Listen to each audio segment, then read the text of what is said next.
Good morning, this is Jake Wynn from the Winning History blog, coming at you from Spotsylvania Court House battlefield just west of Fredericksburg, Virginia.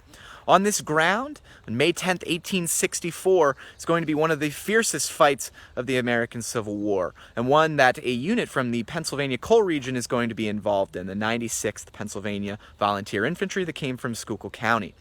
They're going to be fighting here on May 10th, 1864 as part of Ulysses S. Grant's Overland Campaign that is launched in May of 1864, starting with the Battle of the Wilderness, just a few miles north from here, and then coming down to Spotsylvania Court House. Ultimately, Ulysses S. Grant's plan is try to get between Robert E. Lee and the Army of Northern Virginia and their capital at Richmond.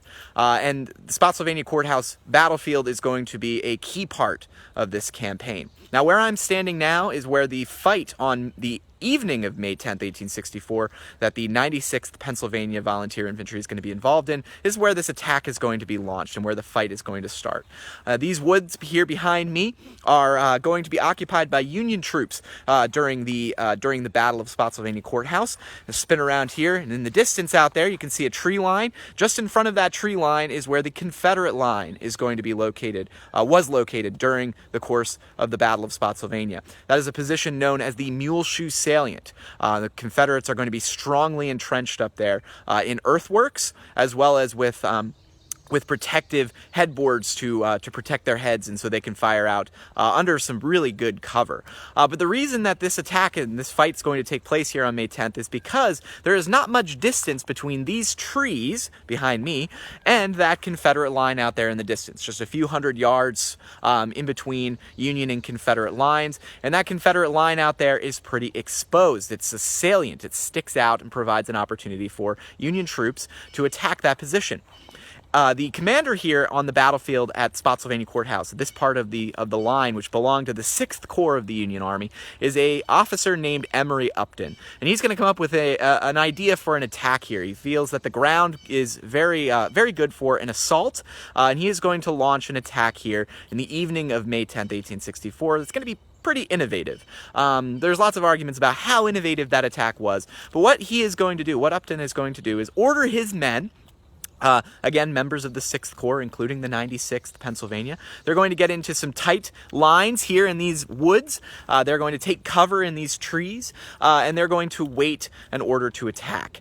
And what they're going to do, instead of getting into line of battle like we do during the Civil War and fight it out over, stand a few hundred yards away and fire into the enemy, instead what they're going to do is they're going to start at a specific point.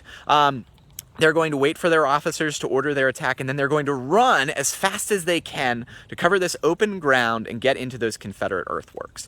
And that is ultimately what's going to happen. And the 96th Pennsylvania is in the lead. Members of that unit from Schuylkill County, they're going to be in the lead with about 400 men. Their job is going to be go out there, jump over the Confederate entrenchments, get in there, fight their way through Confederate lines, and open a hole for the Union Army to go through.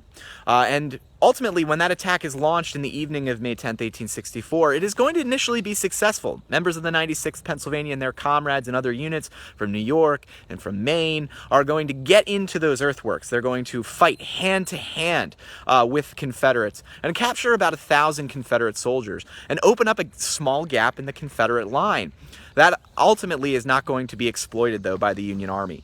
Instead, Confederates are going to counterattack, force all of the Union troops that are fighting in there, including the 96th Pennsylvania, force them out, force them to run back into the cover of these trees for protection, and ultimately the assault by Emory Upton and his troops on May 10th, 1864 is unsuccessful, although it showed some great promise and will lead to a later assault on May 12th, 1864, very similar but much, much larger, that is going to lead to the fighting at what is known as the Bloody Angle here at Spotsylvania Courthouse, which is off in that direction.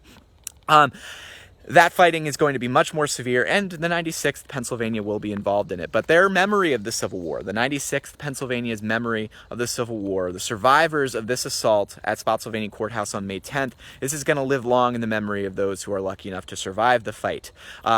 Ultimately, the regiment loses. Of its 400 men that it is going to launch into this assault on May 10th, 1864, they're going to lose just over 30 men killed in this fight, killed on the battlefield. They're going to lose another 100 men wounded, and about 40 men captured or missing. That is a steep, steep cost for the fighting here. It is going to leave a lasting impression for these soldiers as they move on to the next battles, as well as when they eventually leave the Army service. The memories of what happens here at Spotsylvania Court House are going to be with them for a long, long time. On Winning History's Facebook page today, you'll notice a couple of stories about the fight here at Spotsylvania Court House.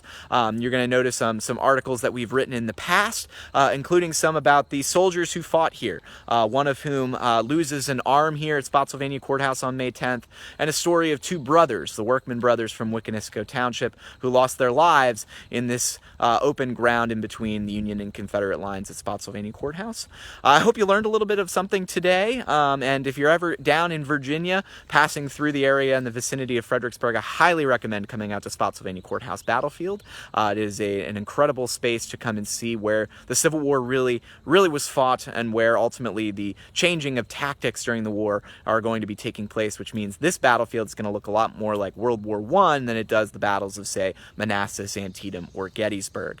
Thank you so much for watching this morning, and if you have any questions or comments, leave them in the comments section below. I would love to see what you think of this video, and hope you enjoy the articles. Have a great day.